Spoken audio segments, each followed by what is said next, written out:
сейчас будем учиться воспитывать общество, в котором вам посчастливилось проживать, учить его способности сплачиваться и объединяться, то есть самоорганизовываться. Наша цель – добиться того, чтобы как можно меньше людей перестали называть себя простыми, прикрываться тем, что от них ничего не зависит, чтобы они учились выбирать нормальных мэров и голов ОТГ и вообще контролировать местную власть. В общем, это такая начальная отправная точка. Как создать гражданское общество в отдельно взятом селе или микрорайоне.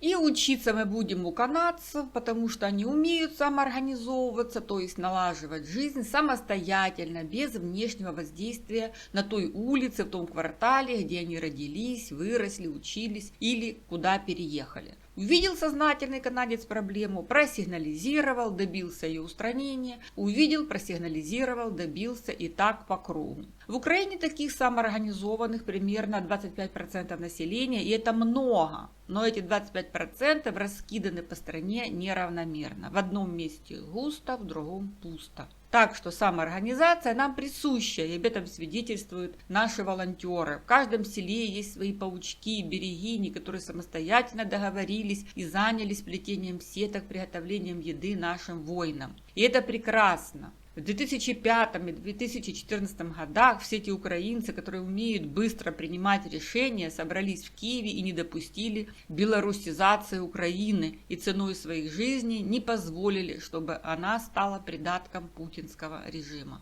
Остальное население – это обыватели. Они сидят за своими заборами, смотрят единый марафон. И если и умеют что-то организовывать, то семейный совет в пределах своих квадратных метров. То, что за забором и стенами их дома, их мало колышет. Поэтому в этой самой важной части нашего 4-тактного цикла о Канаде мы покажем вам, как сделать первых 2 шага, чтобы сплотить вашу громаду. Научиться их объединяться ради общих целей, развивать их способность к решению проблем, которые возникают за их любимым забором, научить их взаимодействовать совместно с другими членами общества, прежде чем ругать местные власти, которые они сами же и выбрали.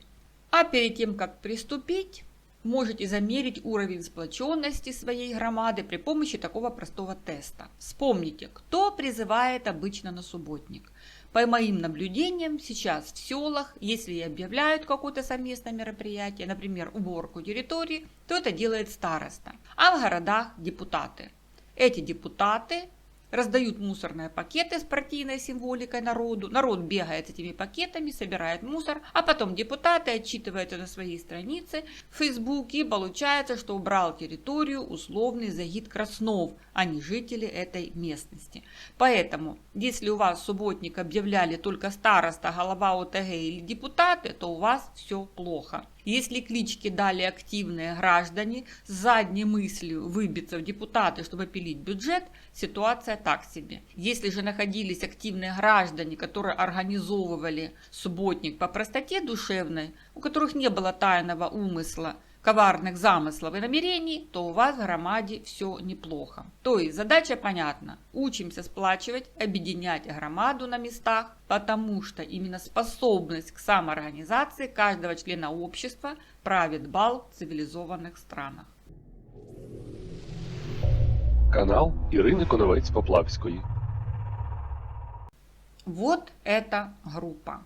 Я в нее попала случайно, один мой давний канадский френд в ней что-то там прокомментировал. И я подписалась. Читала все их заурядные посты, в основном сигнализировали про медведя, бесхозных собаку или велосипед, а кому-то отвертка понадобилась, кто-то просит на время надувной матрас. И поразили меня также бесконечные анонсы бесконечных мероприятий в этом небольшом городке, но об этом в предыдущих частях нашего цикла мы говорили. И вдруг объявление, которое немного отличалось от остальных. Меня оно заинтриговало, и я стала за ним следить. К сожалению, оказалось, что посты в этой группе через месяц исчезают, но, слава богу, я успела скопировать то, что нас интересует. Вот этот пост. Рози Воллинтон. Кто-нибудь заинтересован в том, чтобы собрать группу волонтеров и однажды вечерком встретиться на общественном пляже и навести там порядок? Может быть, даже совместить это с обедом. Обычно я так горжусь нашим пляжем, но сегодня повсюду валяется много мусора, и я убрала некоторые довольно опасные вещи, на которые моя девочка чуть не наступила. Обратим внимание на 3 важных момента этого, на первый взгляд, бесхитростного поста. Первое.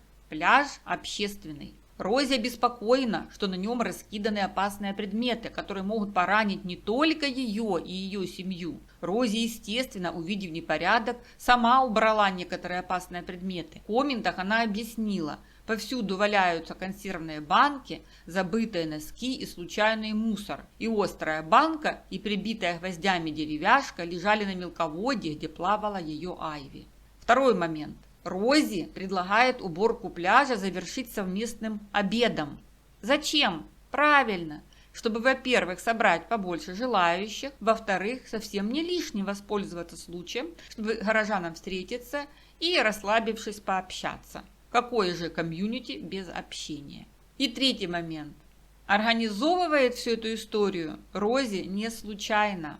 Присмотримся к ней. Кто это такая и нафига ей все это надо. Потому что мы видим, как грамотно она подходит к делу. Оказывается, Рози когда-то переехала в Хей-Ривер из Виннипега. И как тут пишут, ее фишка – заниматься объединением, сплочением громады. И для этого Рози организовала в Фейсбуке группу Makers March. Типа март для тех, кто что-то умеет делать. Makers March, потому что в марте происходит выставка изделий ручной работы. Цель группы, в которой аж 761 участник, продвигать одежду ручной работы, предметы, еду и многое другое. Рози предупреждает членов группы, кстати. В эти политически напряженные времена помните, что искусство часто отражает политику, но мы можем ценить творчество других, не разделяя их взглядов. Расистские, чрезмерно негативные, воинственные, неуважительные или излишне агрессивные сообщения будут удаляться. Я думаю, Рози мало понимает, что такое действительно политически напряженные времена. На ее счастье, она не знает, как это бывает, когда соседняя страна покупает местные партии с потрохами, напускает на головы бедных обывателей миллионы ботов и применяет всяческие черные технологии против канадского правительства и общества. И в конце Рози обозначает истинную цель этой группы. Я хотела бы, чтобы эта деятельность объединяла людей, помогала им осознать, что они уже креативны, и то, что они изготавливают, действительно круто и захватывающе. Я хочу, чтобы это открыло нам глаза и побудило нас попробовать что-то новое, о чем мы мечтали, весело провести время и узнать больше друг о друге. Так вот это весело провести время и узнать больше друг о друге, это и есть цель Рози как активного члена общества. Теперь мы понимаем, что Рози пытается сплотить громаду при помощи своих увлечений. Она вяжет и шьет, но ей скучно это делать, сидя угрюмо в своем углу. Она свое умение использует как простой шаг к сплочению громады. В истории с пляжем Рози сразу поняла, что из проблемы можно извлечь 2 полезных действия: созвать жителей городка, сделать хорошее дело и попутно пообщаться на свежем воздухе при помощи обещанного обеда. Окей, с Рози все понятно. А теперь посмотрим, как отреагировали на ее призыв жители Хей-Ривера. И мы сейчас узнаем от них всю правду матку о менталитете этого городка. Менталитет города Днепр мы уже изучили, там народ молча лбами о столбы стукается и об мусорные ящики спотыкается, и никому это не муляет. Один из комментаторов обратил внимание, что в Канаде нет такого, чтобы кто-то не был закреплен за территорией. И так как мы уже прохаванные достаточно, и у нас есть видео о том, как устроено управление этим городом, то можем согласиться. Этот комментатор пишет, что есть работники, которые ухаживают за пляжем и предлагает обратиться в знакомый нам отдел парков и зон отдыха или же в не менее знакомый нам дружный коллектив офиса компании «Промышленность, туризм и инвестиции» и сообщить им о проблеме. У этих подразделений есть просеиватель песка, и они хорошо оплачивают труд соответствующего персонала. И заканчивается комментарий еще одним интересным вопросом. А что, разве в городе закончились работы для студентов? с каких пор их перестали нанимать для уборки территории. При этом обратим внимание, что этот комментатор, несмотря на свои ремарки, соглашается выйти на субботник, или скорее средник, потому что назначен он был на среду 19 июля.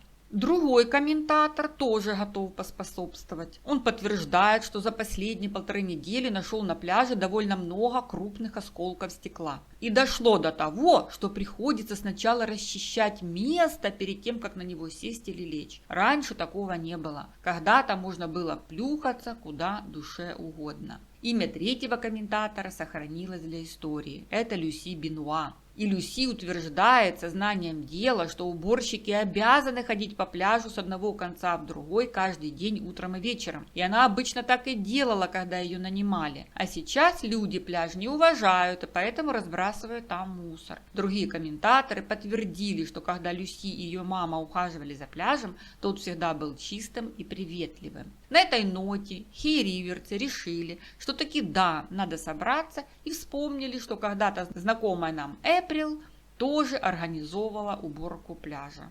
Эприл отозвалась, сказала, что готова принять участие в мероприятии, хотя тоже отметила наличие тех, кто обязан его убирать по службе. При этом Эприл разъяснила, что когда она организовывала такой ивент, то делала это совместно с насосной станцией в рамках национальной очистки береговой линии. Она покупала пакеты, острые палочки для сборки мусора, перчатки и все такое, чтобы упростить задачу. И даже весы для взвешивания и вела записи для отслеживания, кто сколько чего собрал и куда это отправилось. Но при этом идею она горячо поддержала. Она сказала: мой муж там работает, и мы приезжаем в гости только по выходным. Но мне нравится этот пляж, и мы хотели бы поработать волонтерами, а совместный обед звучит замечательно.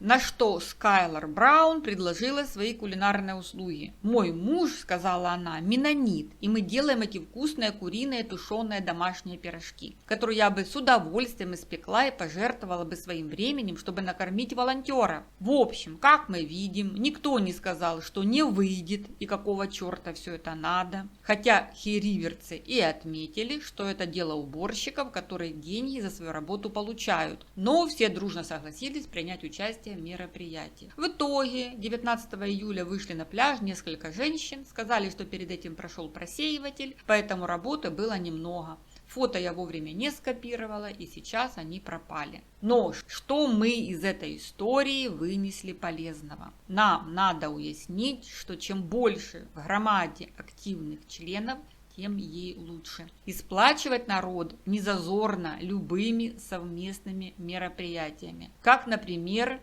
всякими группами по интересам. Это работает. В Хейривере даже есть группа «Дворы Хейривера в цвету» и Рози. Веллингтон, кстати, в ней участвует. Ее любимая часть сада – это цветник в старой лодке, которая несколько лет назад попала на пустырь во время наводнения. «Никто на нее не претендовал, — сказала она, — и тогда я пошла ее забрала, и теперь это мой цветник». Поэтому, если вы призадумались, почему в вашем селе все сидят по своим углам скучные и тоскливые, то первый шаг – это через Facebook даже образовать такие группы по интересам. Это первый и самый легкий шаг. Пусть общаются в этих группах, знакомятся и попутно обсуждают проблемы громады. Второй шаг – это организовать эту самую пресловутую уборку территории. В каждом селе или селище найдется, что расчистить. Но не забывать, что это все-таки забота ОТГ и мэрии. Для начала можно даже обратиться к местным властям и узнать, как организована уборка территории, кто за что отвечает и сколько получает. И если местные власти пожимают плечами и говорят, что денег не хватает,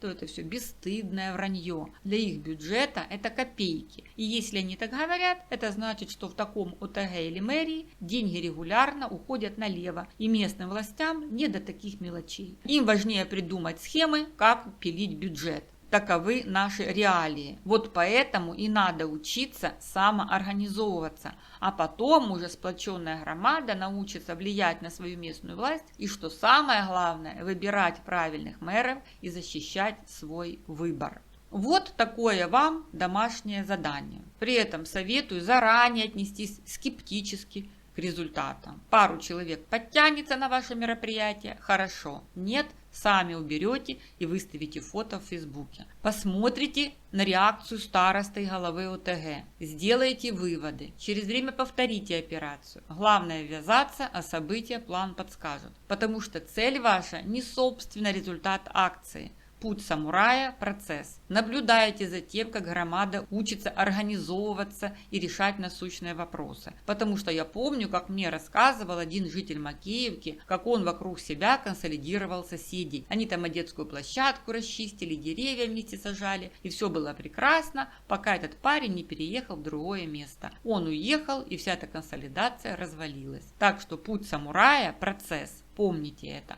Ваша цель – сплачивать, чтобы, если вы покинете эту громаду, то оставили после себя народ, способный к самоорганизации. Канал Ірини Коновець-Поплавської. Постскриптум такой. В последние дни Хэй-Ривер охватило стихийное бедствие, пожар.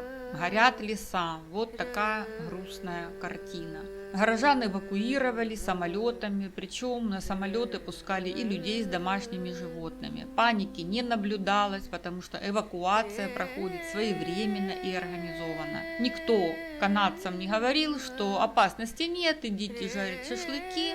Это медведи сеют панику, выбегая все чаще к вашим жилищам. А вы планируете спокойно отпуск, копаете огороды. В общем, всего этого, понятно, не было. В группе делились путями выхода, спрашивали о близких, помогали друг другу. И вот один из постов в группе городка Хэй-Ривер, с которым мы прощаемся, но который многому нас научил. Кто-нибудь еще в Хэй-Ривер? Если каким-то чудом вы видите это сообщение, то лодка моего мужа Кларенса Минозы находится на лодочной пристани в Вест-Пойнте на Западном проливе. Вы не сможете завести ее без ключа, но там есть 2 весла, если вам нужно спастись от лесного пожара. Отправляйтесь к Большому Невольничьему озеру. И комментарий. Вы, ребята, потрясающие. На что Дорис Миноза отвечает. Сейчас мы должны помогать друг другу больше, чем когда-либо. Мы так живем. Береги себя там, моя дорогая. Лодки у меня нет, но этим циклом я вам дала 4 весла. Так что вперед.